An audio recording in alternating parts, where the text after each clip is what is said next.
Welcome to Conversations in the Closet with your host, motivational speaker, fitness expert, and fashion guru, Theresa Roemer. Welcome. How are we doing on this Monday night? Welcome to Conversations in the Closet. I am your host, Theresa Roemer. Tonight we're going to be talking about a subject that very few people want to talk about. It's called grief. And sometimes people are scared of grief. They don't want to discuss it. They don't want to talk about it. They don't want to talk about what's coming up next in their life. It scares them to death. And tonight we're going to go deep, and we're going to talk a little bit about death, and we're going to talk about grief. It's not a sad show by no means. It's going to be very inspiring, actually. Tonight, my guest with me tonight is a close friend of mine, a neighbor, mother that shares the same bond with me. Her name is Christen Kaufman. Welcome, Christen. Hello. Welcome to the show, Christen. So something that Christen and I share is not only a great friendship, but we share a bond that very few people want to share, but we share it with great gratitude with each other. Neither one of us ever knew that we were going to share this bond when we met each other. And it's a bond that makes those of us that have this bond very, very close. I lost my son, as some of you know, 12 years ago in a massive car accident. I didn't even get that phone call that said that he was in dire need of medical attention or that I needed to get there as fast as I could. The phone call literally said, "Your son is dead." And that was it. The emotions that come and follow are deep and intense. It's a roller coaster ride that you can't even explain. And my girlfriend, Christen, experienced that same pain a year ago, this last summer. Yes, I did. Yeah.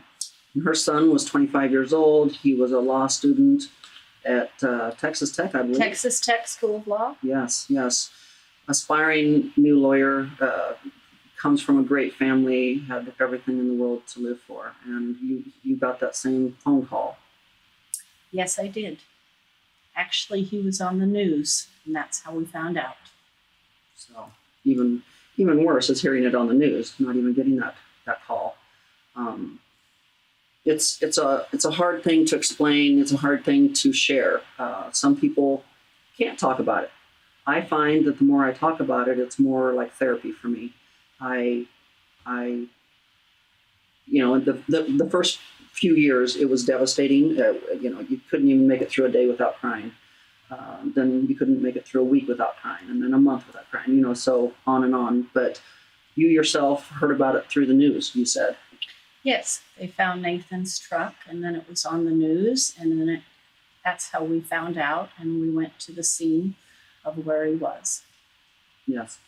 And so a lot of you listeners here in the Houston area might have heard of the story. It was quite devastating, quite shocking. But the thing with death is, the death of a child is often the most ultimate tragedy a parent can experience in their life. Nothing can be more devastating than the loss of a child, because the child is actually part of you. And so when that child dies, it's like a part of you dies with them. Yes. And it leaves a huge hole in your heart. It leaves a huge hole in your family. Every single day, Yes. Every moment. Yes. Many stages of grief make matters hard to resolve. Injustice, injustice is like, why my child? Why my child? I know that feeling came over me a million times. I couldn't even think of how I could get through a day. Sometimes I would look at other children that were his age, 19-year-old boys, and I would look at them and think, why are you still here? Why are you still here having fun and my son's not? Life's not fair. Why? And nobody ever has the answers. And I know you have the same questions, right? I have exactly the same experiences that you are going through. Yes. I'm a God-fearing woman. I believe in God. I'm a Christian. I go to church on a regular basis. And yet my first couple years, I was so mad at God, I couldn't even go to church. I understand where you're coming from. Yeah. So it's like, I thought, wow, I'm leading this Christian life. I'm doing everything right. Why would you do this to me, God? Why are you punishing me? I felt like it was a punishment. And so thank God I have the husband that I have, because he would say, okay, I'm going to go to church now. And I'd be like, okay, good for you. Out the door you go. And he never once would say to me, come on, get over it, get over here, go to church. I mean, like, he would just give me my space, and I think it took almost a couple years. And finally one day he was getting ready for church, and he said, I'm getting ready to go to church. And I said, okay, I'm coming. And he said, wow, are you sure? And I said, yeah. And I literally went to church that night and cried all the way through church, all through the service. And every Saturday night after that, I would cry every time I would go to church. And I would say to my husband, is there ever going to be a time where I can come to church and not cry? And he said, no. And that is correct. And it's the question why, because you put our children in the areas of, he was a law student. Mm-hmm. He was making very good choices. Mm-hmm. And he died of drowning. And it was very tragic and very sad. Yeah. Yeah. And so you sit there and question God, you question life, you question everything. You're like, why? Why my child? What did I do wrong? And it's not that you did anything wrong. There's just everyone, God already has our story planned out for us. But that's the hardest thing to learn. Is that God has it planned out and we have no control. And we have no control. Now, I want to remind our listeners that we do take phone calls. So if you'd like to call in and ask us any questions or talk to us about the same subject, maybe, you can call us here at the station at 832-685-1025. We do take phone calls. So, yeah, I think that was my hardest part the first few years, was just questioning God, questioning why. The excruciating pain that we were experiencing, the numbness. I do believe the first few years we're just numb, going through the motions. Very numb. And also you have a lot of times where people don't know what to say to you, right, or talk to you, or they don't know how to look at you. They sometimes look the other way. Yep. Mm-hmm. Or mm-hmm. they smile because they don't know what to say. They don't want to upset you. They want to be there for you, but they're not sure of what to say, how to embrace you, how to love you, how to support you, and also help you grieve. Right. And go through the process. A lot of people avoid you.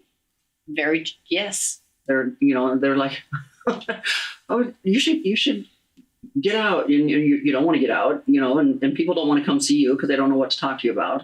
So right. It's a very lonely world. It's a lonely hearts club, basically. But, the first few years, you have feelings of just trying to exist, and I remember being in the funeral home, and basically the pain was so excruciating. I literally wanted to take my own life. And I'm not a suicidal type person, but the pain was just so overwhelming that I didn't know how I was going to live. And I remember the only thing that kept me from doing it was looking down at my daughter, who was mourning just as bad as I was, and thinking, how can I be so selfish as to let her lose her mother and her brother in the same week?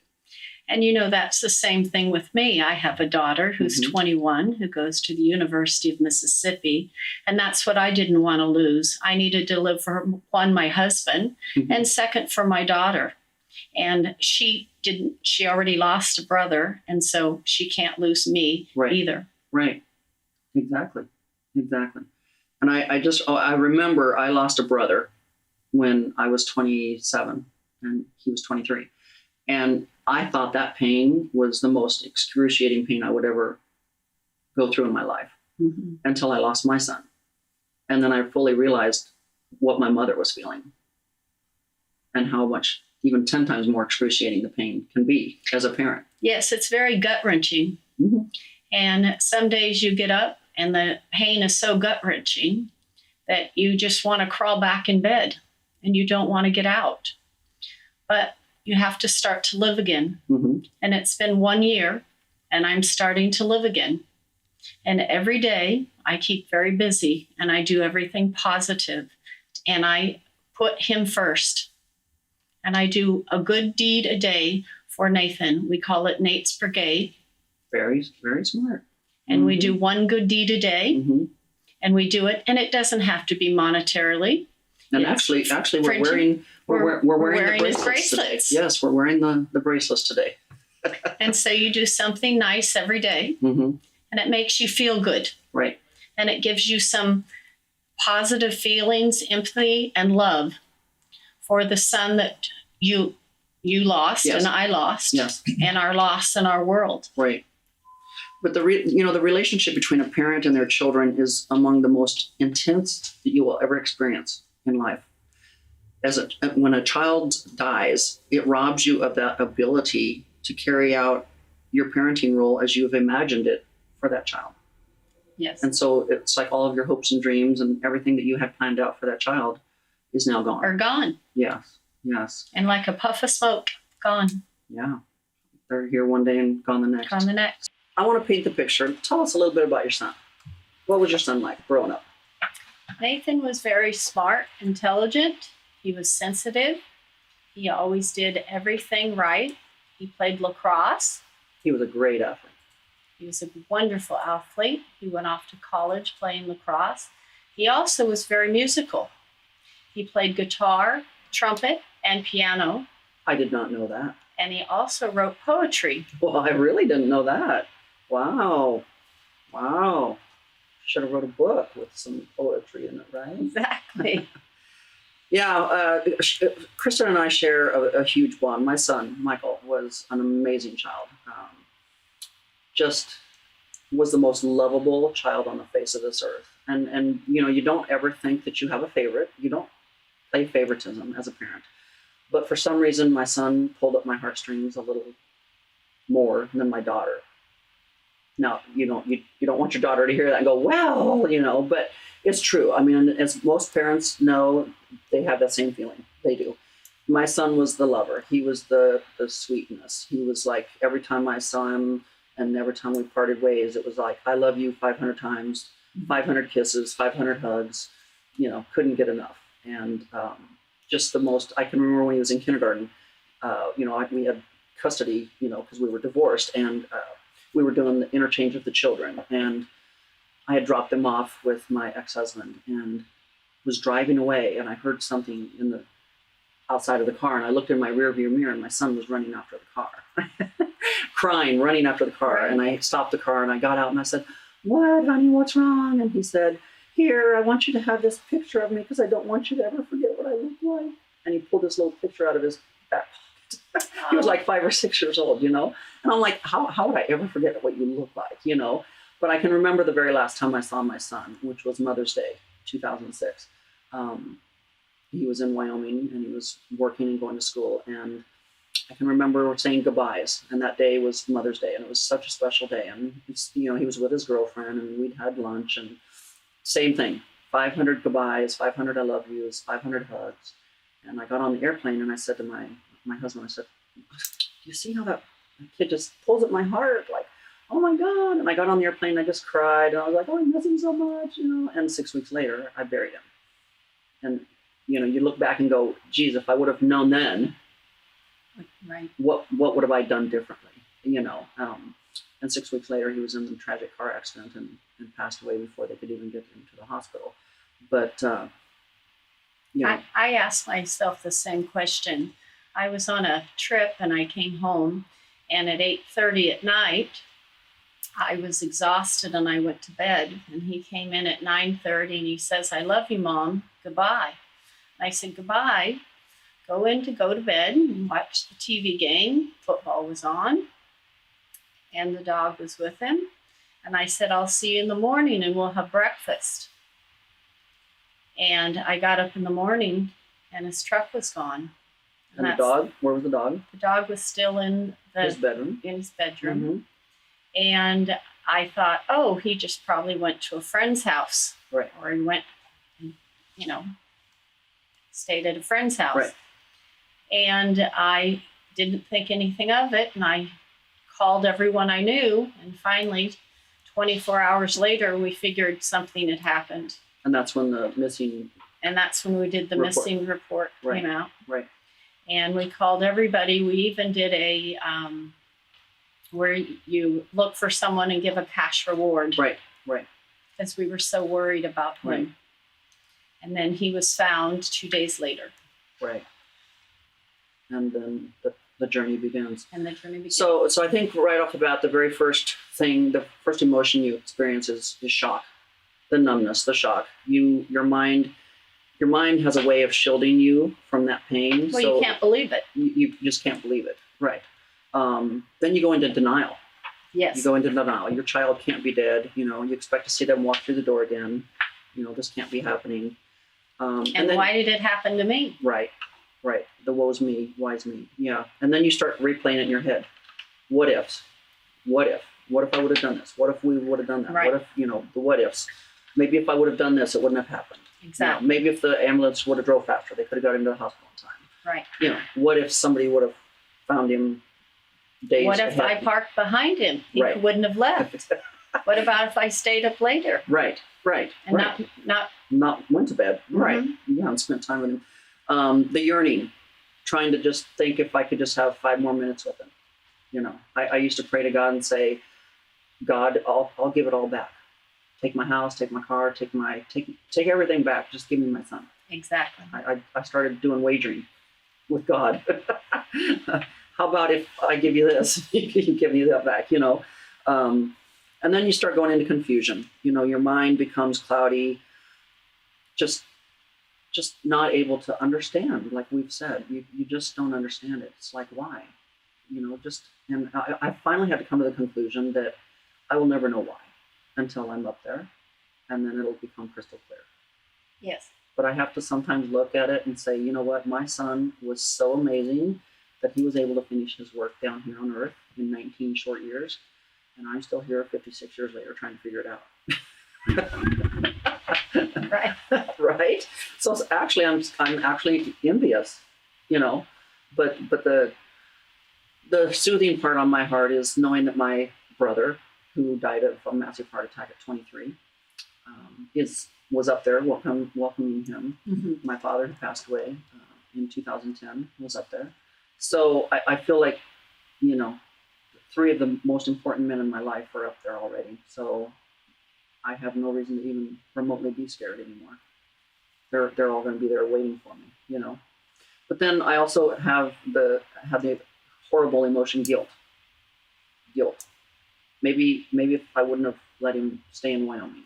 That's one of the hardest emotion, I think, guilt is. Mm-hmm.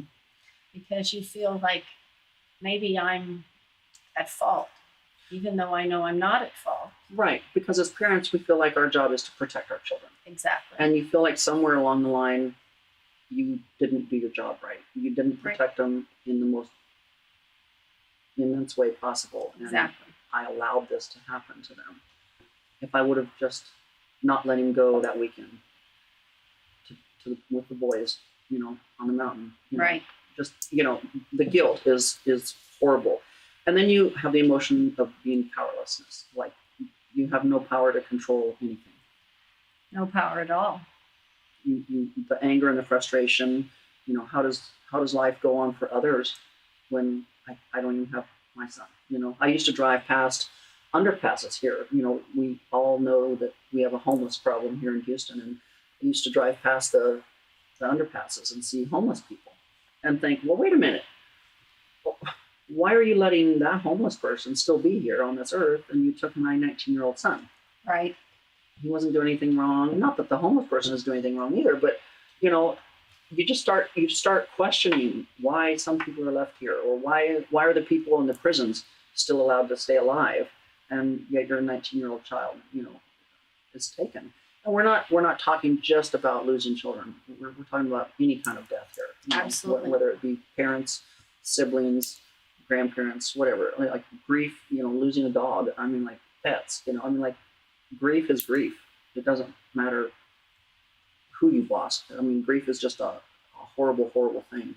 And then the loss of hope. Grieving the loss of, you're just grieving that all of the hopes and dreams that you had for your child are just gone. Like, wait a minute, I wanted him to be, like in your case, I wanted him to graduate and be this amazing attorney. He would have been a great attorney and possibly a judge one day. And that was his goal.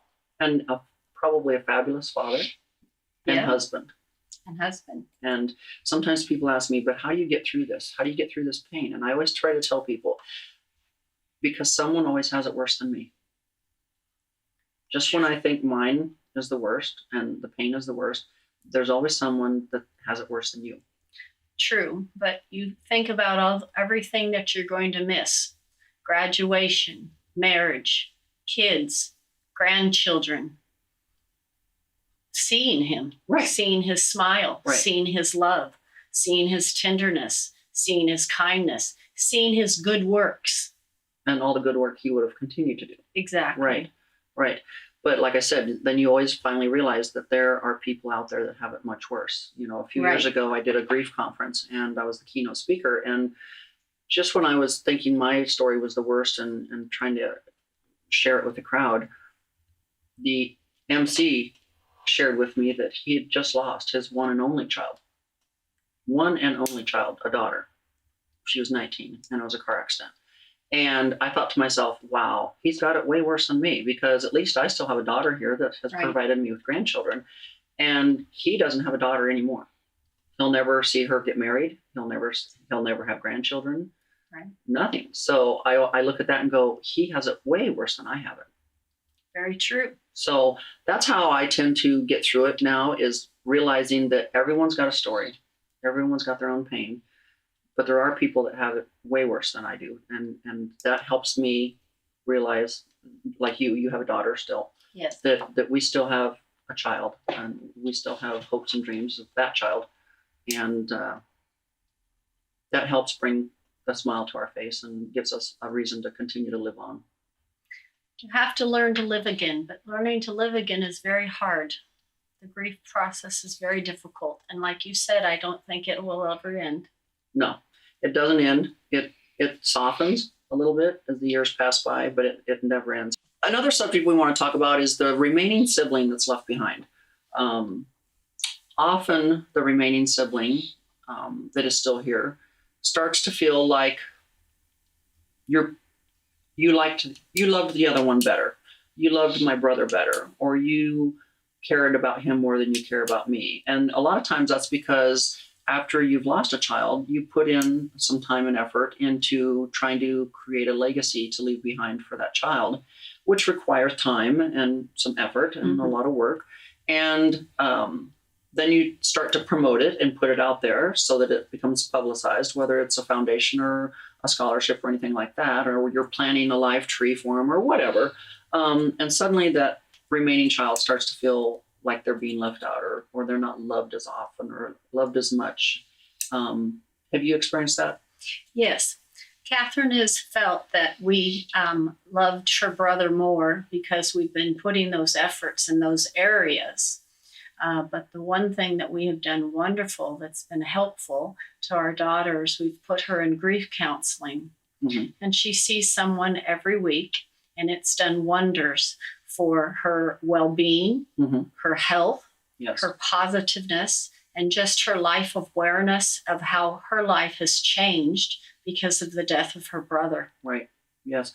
I can remember just shortly after Michael had passed away, my daughter came crying to me one day and she said, "Mama, I don't want to be an only child. Don't make me be an only child."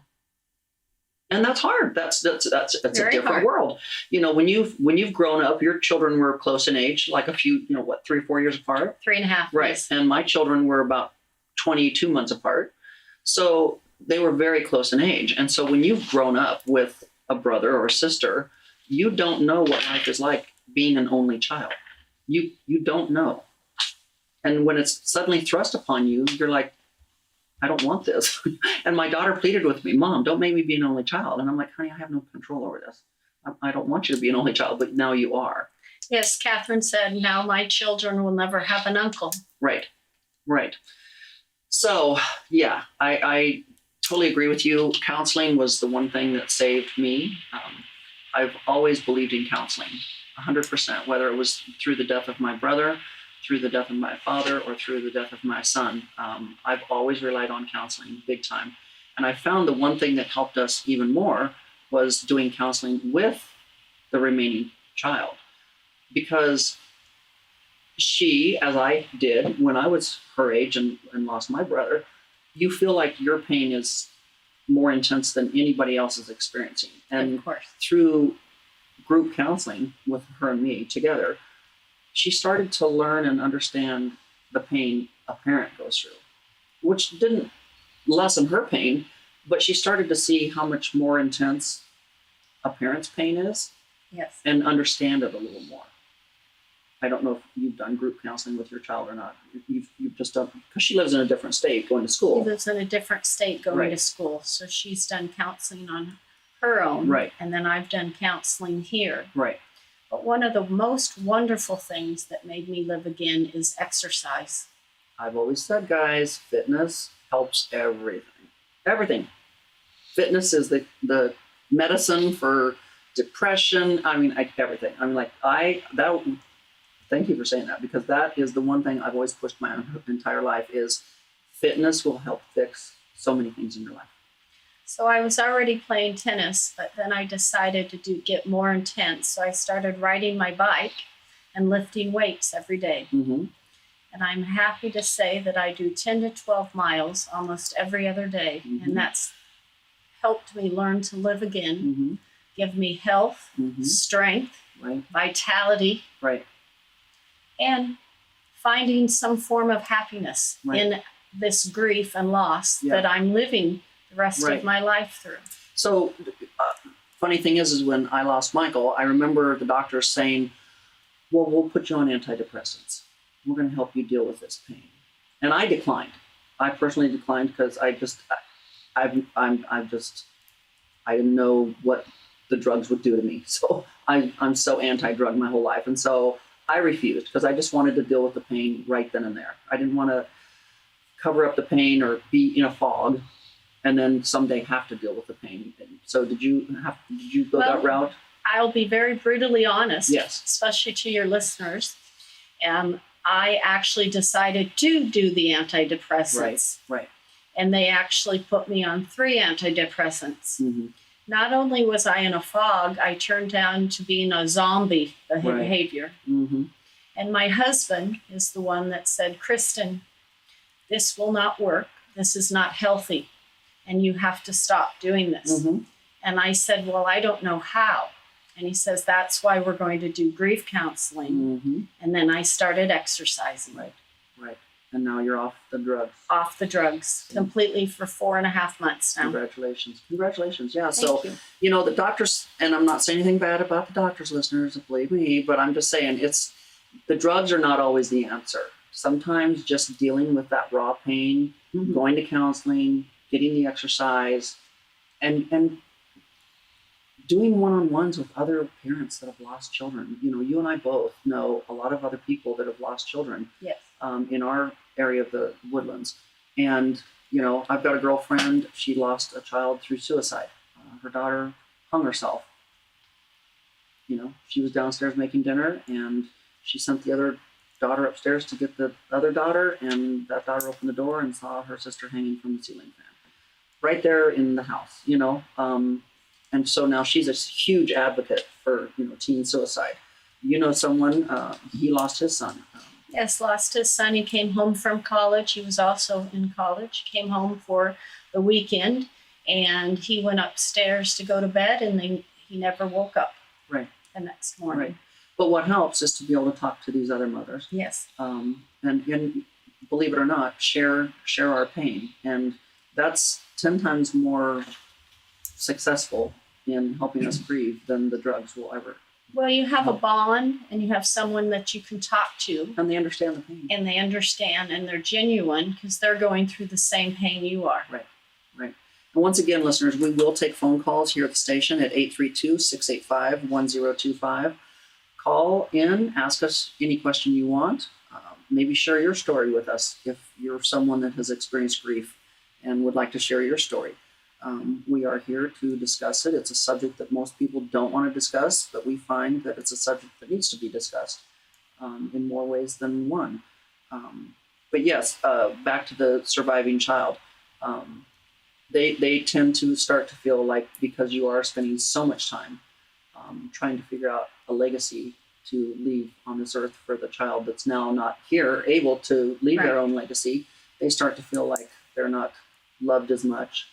You're not putting in the effort to love them as much as you are the effort in creating this legacy. Well, to be quite honest again, Theresa, this last year, I basically ignored my daughter, Catherine, going through the grief process.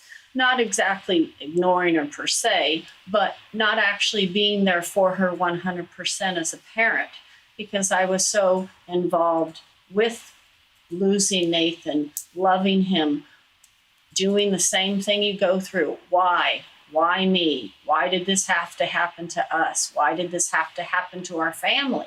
Why did this happen at all? What did I do wrong? I didn't do anything wrong. No. But learning to, as a survivor of losing somebody, Right. it's learning to go through that pain and learning to live again. Right. And we often get asked, how does it affect your marriage? There's some marriages that can't handle the pain. They can't handle the loss. And there are marriages that fall apart. I can actually say it brought me and my husband even closer together. Not that he understood my pain, but he's such a caring, gentle man that he allowed me to have my space, and he allowed me to grieve in the way that I felt that I needed to grieve. And he never pushed me. He never, pressured me whatsoever to, yes, you're going to go to church right now. I'm like, he was so understanding. But you do read in the statistics, there are a lot of families where marriages fall apart because some couples just can't be there for each other. They're like, well, my pain's way worse than your pain. And it's like, no, it's not. It's the same shared pain. You can fight all day long and say your pain's worse, but a parent's pain is a parent's pain. You both love your child immensely. But like I said, that's a statistic that's out there is failed marriages that happen because of the death. Well, Brad and I had a rocky time at the beginning. There was a few nights he went to a hotel. There was a few nights that I went to a hotel. And then we decided this wasn't working. To be positive, we have to work together and love each other more. Right. And get through it together. Exactly. And that's what we chose to do. Right. And we've been married for 27 years. Right. Yeah. So, there's a lot of stuff that has to be handled from a death, and like I said, it's not maybe just a child's death, but any form of a death, anybody's death. But, today we are talking about our son's deaths that we share, and, how to deal with that marriage and how to deal with the surviving siblings. It's a struggle, but it's a struggle that's worth fighting.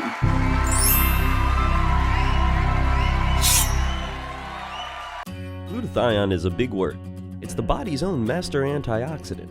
It's a scavenger for free radical, bacteria, and viruses. There are no products in the market with the ingredient NASET. NASET increases the production of glutathione that's in our body already to strengthen and enhance our immune system, elevate sense of well-being, support muscle strength and endurance, cognitive function, and liver support. It helps with increased energy and blood sugar regulation. Get your bottle of GSH Plus from www.salvationnutra.com.